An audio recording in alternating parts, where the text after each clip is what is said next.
د آشنا ټلویزیون مهم خبري سر ټکی.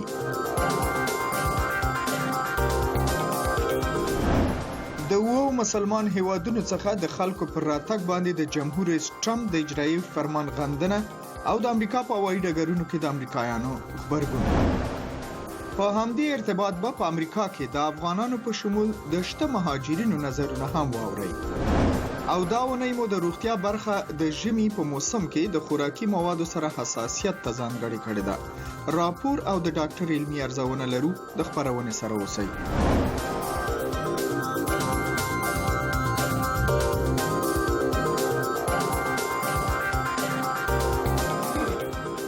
سلامونه، ستړي مشئ.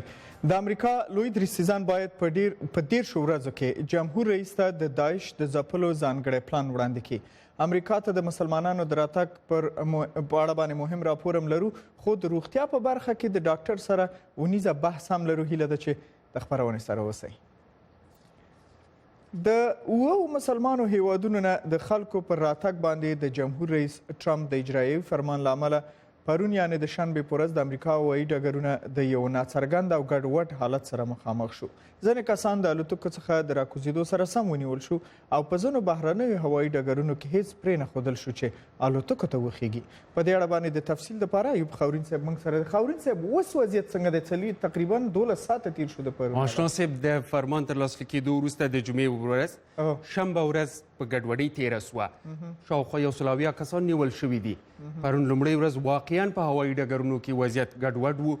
د وو هیوادونو عراق، سوریې، یمن، سومالیا، لیبیا او سودان خلک هوایي ډګر ته پر رارسېدو ونیول شول او په هوایي ډګرونو کې پراخې مظاهرې وشوې او د مدني حقونو فعالانو د جمهور رئیس ټرمپ د فرمان پر ضد د اوږدې قانوني مبارزې ژمنې کړې دي.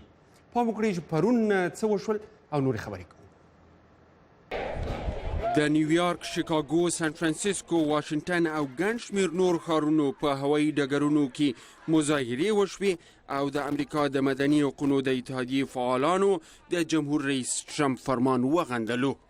ماښام ناوخته په نیویارک کې د یوې فدرالي محکمې قاضي حکم ورکړ چې هغه کسان چې ویزې او یا د مهاجرت اسناد یې اعتبار لري خو د ټرمپ د فرمان په اساس نیول سوي دي، هغه باید بیرته خوشي شي او ونه شړل سي. پیغام ډیر واضح دی. دا یو بشپړ غیر امریکایي اقدام دی. دا فرمان غیر قانوني دی او له دې سره زموږ ټولنه نور هم بې امنه کیږي. زموږ هیواد د خلکو پر راتګ اختلای کیږي. موږ چې د کومو دوه کسانو وکالت وکړ، هغوی دواړو په بهرنیو چارو کې د امریکا سره مرسته کړې و او موږ باید د خلکو د خدماتو قدر وکړو. د محکمې دغه پریکړه چې د ټرمپ فرمان یې په موقت توګه وځنډولو د 2 عراقیانو د راخلاصولو د دعوا ځواب و چې د نیویارک په جان اف کینیډي هوایي ډګر کې توقیف شوي ول. دواړه عراقیان بالاخره د ورځې په پای کې هغه وخت خوشي شول چې ځایي سیاسي رهبرانو په کانګرس کې د نیویارک د ښار 2 دیموکرات استازو جرارد نادلر او نیدیا ولاسکواس مداخله وکړه. د دې کسانو پر اخلاصولو موږ د هیواد مهاجرت په قانون کې عدل او انصاف ټینګو. په دې کار سره به امریکا نور هم خوندي شي. د مدني حقوقو د څارنوالانو او مدافع وکیلانو ټولنې ژمنه کړې ده چې په ټولو ښارونو کې به د نیول شویو کسانو د راخلاصولو مبارزه کوي. مینه وکړئ، کرکه مه کوئ. د نیویارک په هوایي ډګر کې زرګونو کسانو د مهاجرینو په ملاتړ شعارونه ورکړل او د جمهور رئیس ټرمپ پالیسي وغندله. په ځینو هوایي ډګرونو کې کورنۍ انتظار وي خو مسافر یې له الوتکو راکوز نه شول. هغوی ته د امریکا په لور د سفر اجازه نه ورکړل شوې. لاس انجلس ټایمز ورځپاڼه وایي دغه ډول اکثریت مسافرین د ایران او عراق اوسیدونکي وو. د فدرال حکومت ادارې وایي چې د جمعې په ورځ د فرمان د لاسلیک کېدو راهیسې په ټول هیواد کې 100 کسان نیول شوي دي. خاورین صاحب، په راپور کې د افغانانو نوم نه و. پوښتنه هم دا ده چې هغه افغانان چې ګرین کارت لري یا دایمي استوګنې اسناد لري او هغه چې په ویزو راځي دوی ته هم ستونزه شته؟ آشنا صاحب، افغانستان په لیست کې نشته، خو پام وکړئ چې قانونپوهان څه وایي. د مهاجرت مدافع وکیلان سپارښتنه کوي ټولو خلکو ته چې د یاد شویو 2 هیوادونو خلک دي تر 90 ورځو پورې امریکا ته د سفر کولو څخه ډډه وکړي. د دې هیوادونو هغه وګړي چې ګرین کارت یا دایمي اوسېدنې کارت لري هغه دې هم تر 90 ورځې پورې د امریکا څخه د وتلو نه ډډه وکړي چې بیا بیرته راتګ به جنجالي وي. د یادولو وړ ده چې افغانستان په دې لیست کې نشته، خو څارنوالانو ویلي دي چې د ټرمپ د فرمان په اساس د امریکا د خوندي ساتنې په موخه به چې هر ګرین کارت لرونکی کس به امریکا ته چې داخلیږي د هغه سوابق به څیړل کیږي، ارزیابي کیږي به او بیا به هیواد ته د داخلېدو اجازه ورکوي. بالکل دا ډیر واضح ټکی او بیخي همداسې ده. مننه خاورین صاحب معلوماتونه. درنو لیدونکو، جمهور رئیس ډانلډ ټرمپ د شنبې په ورځ تاسې واورېدل چې 3 نوي اجرایوي فرمانونه صادر کړل. په دې کې د داعش د ځپلو یو پلان شامل دی، بل د ملي امنیت د شورا بیا جوړېدل او دریم پر حکومتي چارواکو د لابي کولو د بندیز 3 کلن تمدید شامل دی. جمهور رئیس ټرمپ دا وروستي فرمانونه په دې وخت کې صادر کړل چې په سپینه ماڼۍ کې د خپلو کارمندانو او خبریالانو یوه ډله یې شاوخوا ولاړو. دا هغه پلان دی چې لمخې د اسلامي دولت ډله یا داعش په عراق او سوریه کې ماتیږي. زه فکر کوم دا به ډیر کامیاب وي. د دې فرمان د مخې نه لوی درستیزان یوه میاشت وخت لري چې د داعش د ځپلو او ماتولو لپاره د یو پلان سره جمهور رئیس ته راشي. درنو لیدونکو، د متحده ایالاتو جمهور رئیس ډانلډ ټرمپ 2 فرمانونه لاسلیک کړي دي چې د مخې به یې غواړي د خپل هیواد امنیت خوندي کړي. د دې بندیز د مخې نه د یو شمېر مشخصو هیوادونو اتباعو ته د امریکا ویزه نه ورکول کیږي، کوم چې تاسې مخکې واورېدله، او حتی هغه کسان هم پکې شامل دي چې د امریکا د دایمي اوسېدو اسناد یا ګرین کارت لري. آیا د جمهور رئیس ټرمپ دا ډول فرمانونه په رښتیا د امریکا امنیت ښه کولی شي؟ په دې اړوند باندې د نړیوالو اړیکو د څېړونکي انتظار خادم صاحب نظر اخلو چې د کابل سټوډیو کې د اشنا ټلویزیون بلنه منلې ده. خادم صاحب ستړي مشي، پروګرام ته یو پوښتنه کومه. د دې فرمان د مخې نه به د امریکا په سرحدونو او هوایي ډګرونو کې د مسلمانانو ډېرې پوښتنې او معلومات به ورنه وشي چې تاسې اورئ. یادی څه فکر کوئ چې په دې کار سره به د اسلامي نړۍ عکس العمل څنګه وي په دې اړه؟ سلامونه تاسو او د آشنا تلویزیون قدرمن لیدونکو ته ګوري. کله چې ټرمپ خبره کوي چې د وو هیوادونو او خاص کر د هغه هیوادونو چې هلته جګړې د هغوی نه خلک چې راځي هغه باید د ډېرو پوښتنو ګروېږونو نه تیر شي.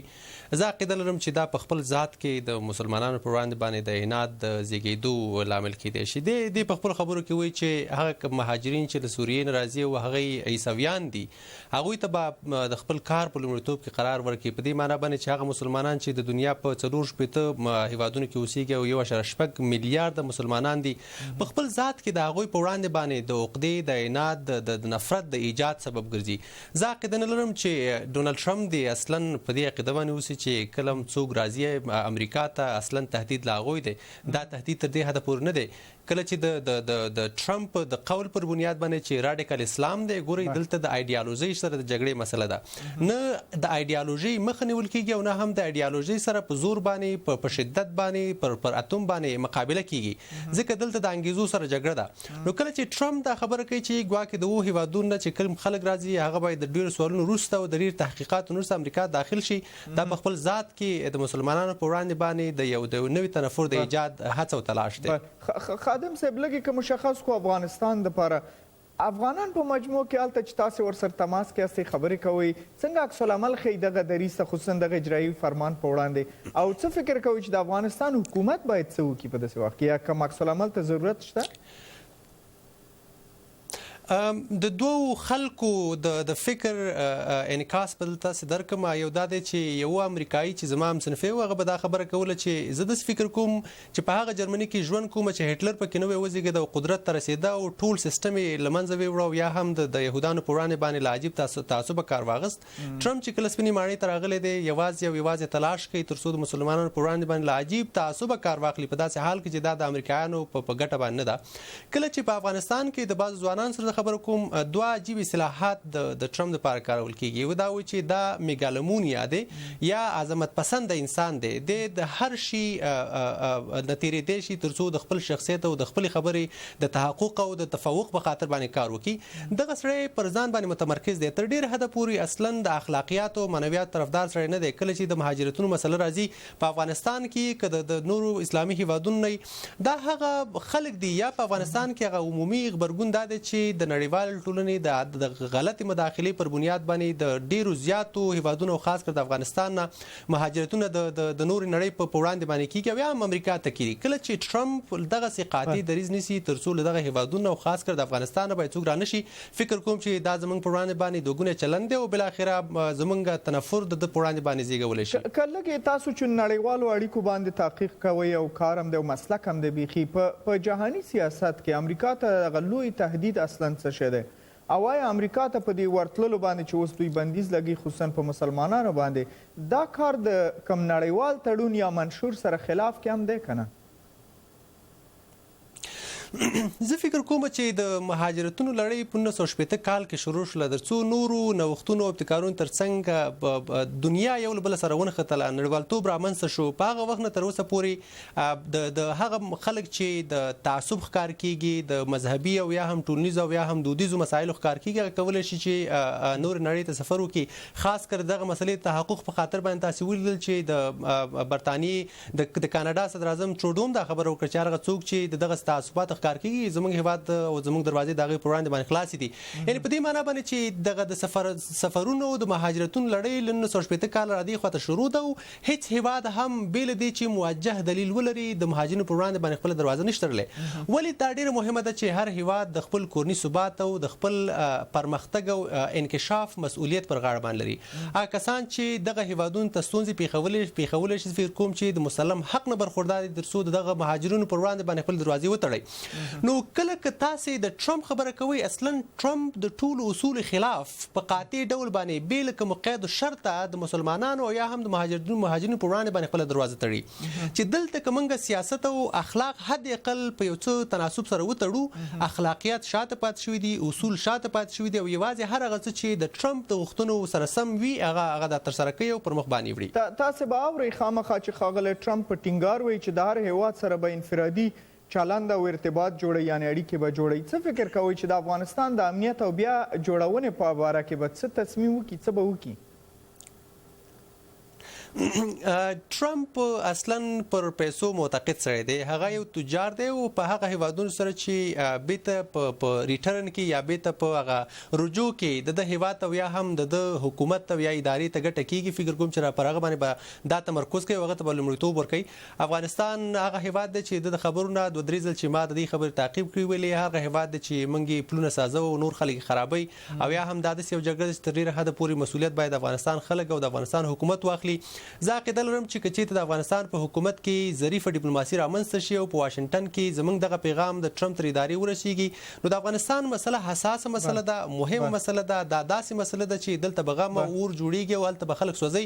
زه فکر کوم چې امکان شته دی مګر دا چې زموږ مسؤلیت ادا کو د ټرمپ ادارې سره خبرو وکړو پر دا حق لبان. انتظار خادم صاحب کورم ودان چې اول خو زموږ بلنه منلې و، دویم دا چې مهمه په دغه نړیواله برخه باندې تاسو رڼا واچوله. ډیر تشکر، ډیره مننه تاسو. کور مداسي درنو لیدونکو، سپینه ماڼۍ وی جمهور رئیس ډونالد ټرمپ نن یکشنبه د سعودي عربستان د پاچا، د عرب متحده اماراتو د شاهزاده او د جنوبي کوریا د سرپرست جمهور رئیس سره ټلیفوني خبرې وکړي. خو د شنبه په ورځ یې د روسیې د جمهور رئیس ولادیمیر پوتین سره اوږدې خبرې وکړلې او د دواړو جمهور رئیسانو ویاندویانو ویل چې دواړو مشرانو د داعش د ځپلو په هڅو کې په همکارۍ او په سوریه او ټوله نړۍ کې د امن لپاره په ګډ کار موافقه وکړه. دا د روسیې د جمهور رئیس سره د ښاغلي ټرمپ لومړنۍ مخامخ خبرې وې چې سپینې ماڼۍ مثبتې وبللې. ښاغلي ټرمپ پرون د جاپان، جرمني او استرالیا د صدراعظمانو په شمول د فرانسې د جمهور رئیس سره هم په ټلیفون خبرې وکړلې. او په سلګونو شمیر کې خلکو د یکشنبه په ورځ یعنې نن د استرالیا په سیدني ښار کې د مسلمان مهاجرینو د بندیز په پلوه مظاهره وکړله. یو شمیر خلکو د دې مظاهرې په ترڅ کې داسې څرګندوله چې اسلام خطرناک دی او په خپلو هغو سیاستوالو یې چې د مسلمانانو ملاتړ کوي او د دوی پر رایو راغلي غږ وکړو چې د واکه بیرته لرې شي. د دې مظاهرو پر ضد لاریونونه هم شوي دي، خو ویل کېږي چې لږ شمیر خلکو پکې ګډون کړی و. ځینې رسنیو راپور ورکړی دی چې پولیسو د مظاهرچیانو شمیر زیات ښودلی و. درنو لیدونکو، په فیسبوک پاڼو باندې موږ ستاسو نظر هم غوښتی دی چې امریکا ته د مسلمانانو پر راتلو بندیز او د شرایطو سختول د اسلامي نړۍ دپاره څه پیغام لري. هیله ده چې خپلې تبصرې او نظرونه له دې لارې د اشنا ټلویزیون سره شریک کړئ. موږ به یې د خپرونې په وروستیو شیبو کې بیرته خپاره کړو. مننه، موږ سره اوسئ.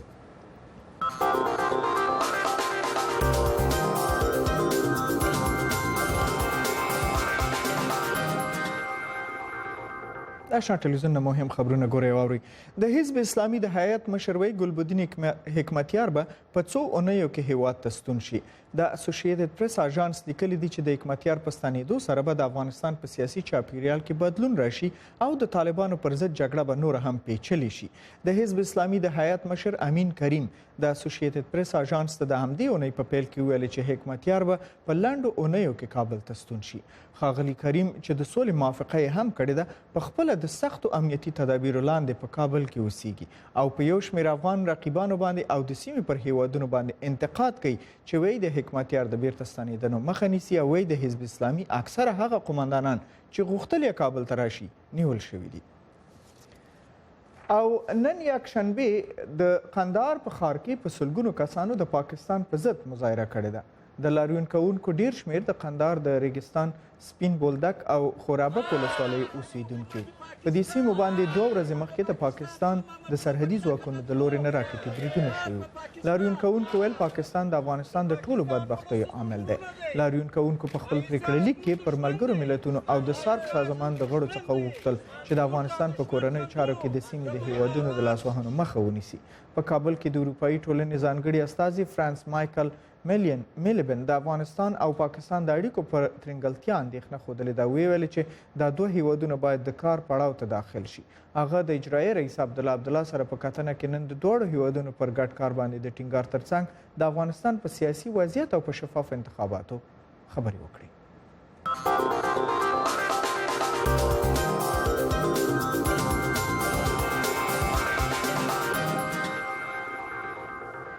او نن یکشنبه ګڼ شمېر کورنیو خپل ماشومان د هند په جموں او کشمیر ایالت کې د پولیو یا ګوزن په ضد واکسین کولو ته راوستي.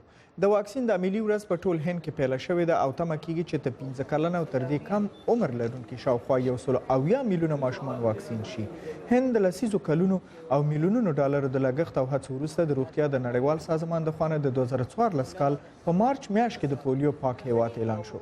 په نتیجه کې اوس 170 میلیونه ماشومان هر کال واکسین کیږي او په میلیونونو نور کور په کور واکسین کیږي چې د 1995 کال رئیس پرې څه باندې 3 میلیارډ ډالر لګښت راغلی دی. او د افغانستان د عامه روغتیا وزارت چارواکي وایي چې په دغه هیواد کې د پولیو یا د ماشومانو د ګوزن ناروغي اوس یوازې 4 ولسوالیو ته محدوده شوې ده. په دغه ولسوالیو کې د پکتیکا د برمل، د کونړ د شیګل، د قندهار شاولي کوټ او د هلمند د نورزات ولسوالۍ شامل دي.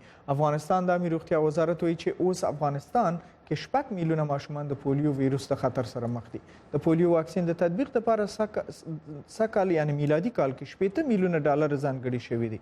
د روغتیا د نړیوال سازمان او د یونیسف ادارو د رسنیو غوښتل چې د پولیو سره په مبارزه کې خپله ونډه ادا کړي چې په ترڅ کې باید یادونه وشي چې د امریکا غږ آشنا ځینې خپرونې هم همدې هدف ته ځانګړي شوي دي. او د ممپلیو د هغو البته د ممپلیو نه په مجموع کې د جوړ شوو تولیداتو نه چې په متحده ایالاتو او نورو ځایونو کې ډیره استفاده کیږي، خو له بده مرغه یو خبر پکې دا دی چې ډیر کسان ورسره حساسیت لري چې د پوستکي د سپمې د سترګو د اوبو او د مرګ په شمول باندې د نورو سختو حساسیتونو سبب ګرځېدلی شي. مور او پلار ته توصیه شوې ده چې د 3 کلونو نه لاندې عمر ماشومانو ته باید ممپلی ورنه کړل شي. خو د امریکا غږ د خبریالې زلیت کاهوک د راپور پر اساس ماشومان باید د ژوند په لومړنیو وختونو کې ممپلی وخوري چې د حساسیت مخه یې ونیول شي. ممپلی او له هغونه جوړ شوي خواړه د زیاتو خلکو خوښیږي، خو د متحده ایالاتو 2 سلنه خلکو سره حساسیت لري چې دغه شمیر په زیاتېدو دی.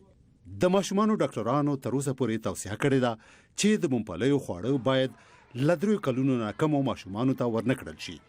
خو په 2015 کال کې په بریتانیا کې یوې څېړنې وښودله چې د زیاتې مودې انتظار د دې ستونزې زیات احتمال رامنځته کوي.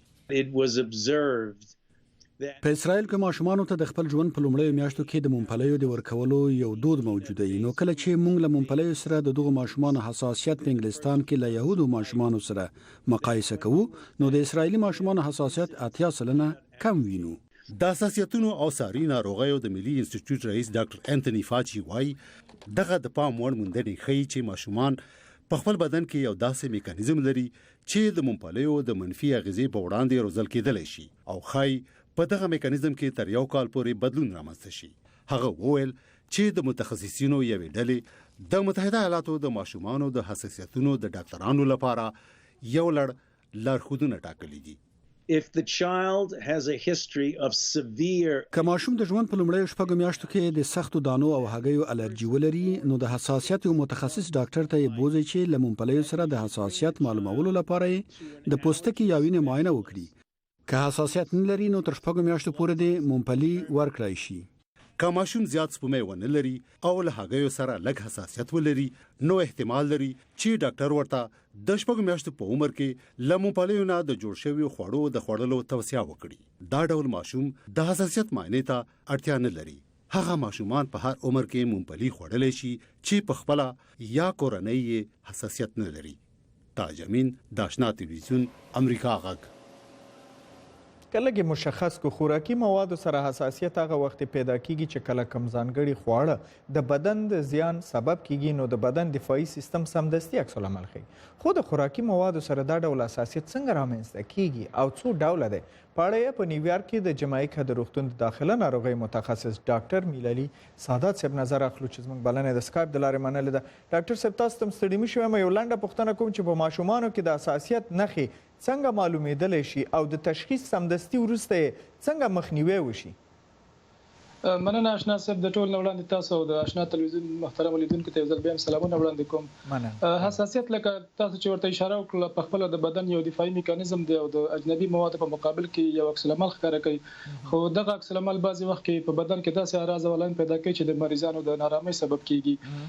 په ماشومانو کې معمولا هغه خوراکي توکي چې د حساسیت سبب کیږي لکه تاسو په خپل راپور کې مرته اشاره وکړه د ممپلیو استعمال دی یا د ممپلیو څخه جوړ شوي مستحضرات. همدارنګه په کم عمر کې بعضي ماشومان د شیدو او د شیدو سره مربوط د جوړ شوي مستحضرات د هغوی سره عکس العمل ښکاره کوي. بعضي ماشومان د هګیو سره او یا د ماهي د غوښې سره عکس العمل ښکاره کولی شي. دغه اعراض او علائم په مختلفو شکلونو دي. مثلا مریضانو ته د سترګو خارښت او د سترګو څخه د اوبو راتګ، همدارنګه د پوزې څخه د اوبو راتګ، اپرنجی کول، مریضانو ته د نفس د تنګوالي او یا د ټوخي پیدا کېدل او د خوراکي موادو په صورت کې خصوصا مریضان ته دفتن د بطني دردونه یا د ګیډې درد پیدا کیږي. بعضي ماشومان استفراغ کوي او بعضي ماشومان ورسره اسهالات هم پیدا کوي. په مجموع کې والدین د دې خوړو په وخت کې څنګه پوه شي چې ماشوم د کم خاص خوراک سره حساسیت لري؟ لکه دا نښې چې تاسو ویلې څنګه تشخیص کړي چې د کم ډول خوراک سره دغه حساسیت ښودل شوی؟ کېدای شي د لومړي ځل دپاره به دا والدینو ته مشکله وي چې دا معلومه کړي. خو کله چې دوی ماشوم ته خوراک ورکوي دفتن دغه خوراک څخه وروسته په ماشوم کې یو قسم اعراض او علائم را پیدا کیږي چې نظر په هر ماشوم باندې فرق لري. نو کله چې والدین دې ته متوجه شي چې دغه اعراض په متکرر شکل باندې د ماشوم ته پیدا کیږي نو دوی باید دې ته متوجه شي چې دا حتما د یو خاص غذایی موادو پر ارتباط لري. دوی باید یو ډایري وساتي او دا باید ځان سره یادداشت کړي چې کوم مواد د کوم اعراضو سبب کیږي د دوی په ماشوم کې چې په دې ارتباط به یو ډاکټر سره مشوره وکړي او هغه مواد ورته مشخص کړي چې دغه مواد زموږ په ماشوم کې مشکل پیدا کوي. داسې معلومه شوې ده چې مثلا څه ډول خوراکونه معمولا ماشومانو کې د حساسیت سبب کیږي او یا کوم خاص موسم لري کنه مثلا ژمي کې یا وړي کې یا په مني کې؟ خوراکي مواد معمولا د فصل پر ارتباط نه لري. خو زیاتره خوراکي مواد لکه مخکې چې ورته اشاره وکړه دغه ممپلی او یا هغه وچې میوې چې د ونو څخه لاسته راځي او په مجموعي ډول باندې لکه مخکې چې ورته اشاره وکړه هګۍ او د هغې څخه جوړ شوي مستحضرات، شودې او د هغې جوړ شوي مستحضرات، همدارنګه ماهي او د هغې څخه کوم لاسته راغلي غوړي چې دي یا سویا او سویابین چې په کومو شیانو کې شامل دي دوی معمولا د حساسیتونو سبب کیږي. خوشبختانه ښه خبر ده چې د ماشومتوب حساسیتونه د وخت په تیریدو باندې په خپل هم ښه کیږي او که چیرته ډیر شدید وي نو باید د ډاکټر سره مشوره وشي. ډاکټر صاحب که فرض کړو چې مثلا د خاصې وچې میوې سره یو ماشوم حساسیت وښیي لکه مخکې چې راپور کې ممپلی یاد شو، څه شی د دې تکلیف د زیاتېدو به سبب کیږي نور؟ او آیا دا ډول حساسیتونه تداویم لري که مثلا ځینې لري بیا ځینې نه لري؟ دغه حساسیتونه فرق لري. که چیرته په ماشوم کې د کم اعراضو د پیدا کېدو سبب کیږي د وخت په تیریدو باندې دغه اعراض د منځ ځي، مثلا یو عادي جلدي رش ماشوم ته پیدا کیږي یا د کمې مودې اعراض ورته پیدا کیږي نو د وخت په تیریدو باندې د منځ ځي. که چیرته اعراض دومره شدید وي چې ماشوم ته نفس تنګي پیدا شي او یا تنفس نشي کولای باید دغه خوراکي مواد څخه په هغه وخت کې اجتناب وشي او دوی باید متخصص یا ډاکټر ته یوړل شي ترڅو د دوی په وینه کې هغه مواد ټیسټ شي او د هغې په مقابل کې دوی ته واکسین ورکړي شي ترڅو دغه حساسیت د منځه ولاړ شي. د څه امکان شته چې مثلا یو ماشوم چې د څو میاشتو خصوصا چې د مور شوده اخلي که مور د څه خوراکونه وکي چې هغه د دې سبب شي حساسیت ماشوم ته حساسیت انتقال کی د څه شي خطر شته؟ دا سره راپورونه راغلي دي چې د مور په شیدو کې بعضي خوراکي توکي انتقاليږي نو مورګان باید متوجي وي چې دوی خواړه خوري او د هغې په تعقیب باندې دوی ماشومان ته شیدو ورکوي په ماشومانو کې بیا خاص اعراض او علائم پیدا کېږي او دا په متکرر شکل دا مسله صورت نیسي نو مورګان باید متوجي شي او د هغې خوراکي مواد څخه اجتناب وکړي. د څه توصیه هم څه ده په افغانستان کې پیږي ټول اوضاع او شرایط تاسو ته معلوم دي چې هلته ماشومان څنګه تغذیه کیږي ستاسو توصیه څه ده چې هلته مثلا کوم خوراکونو ته اولویت ورکړي ماشوم صحت ته وراتلونکي لپاره؟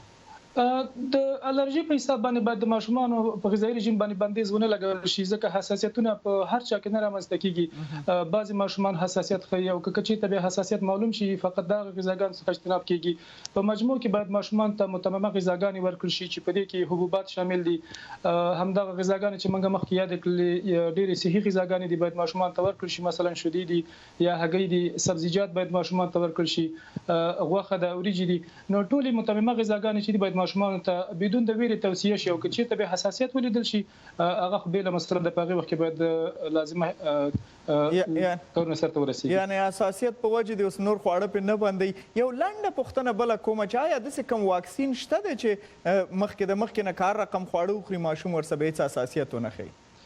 نه بدبختانه داسې عمومي واکسین نشته ده چې د ټولو حساسیتونو مخه ونیسي ځکه حساسیت په خپله د مختلفو موادو په مقابل کې رامنځته کیږي او داسې څه نشته ده چې د ټولو موادو په دستجمعي ډول باندې مخه ونیسي او مختلف خلک د مختلفو موادو سره عکس العمل ښکاره کوي نو تر اوسه پورې داسې کوم څه نشته ده چې هغه په مجموعي ډول باندې د حساسیت مخه ونیسي.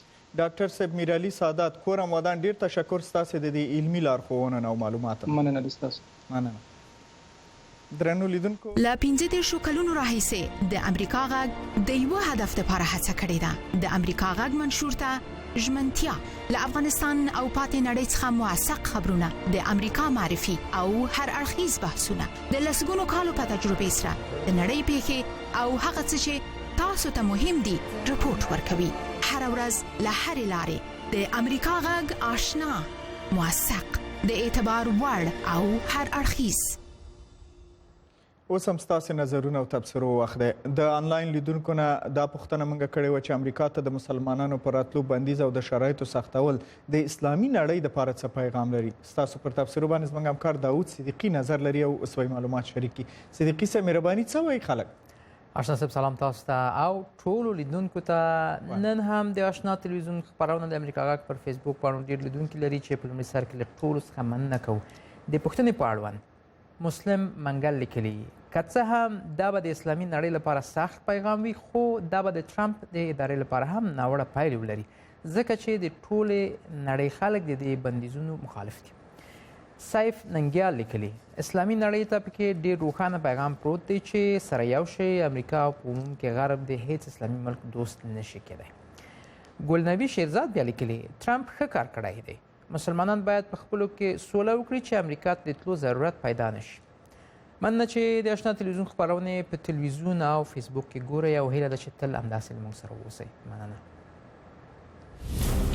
تیم آشنا صدای امریکا هر روز را با یک مرام آغاز می‌کند.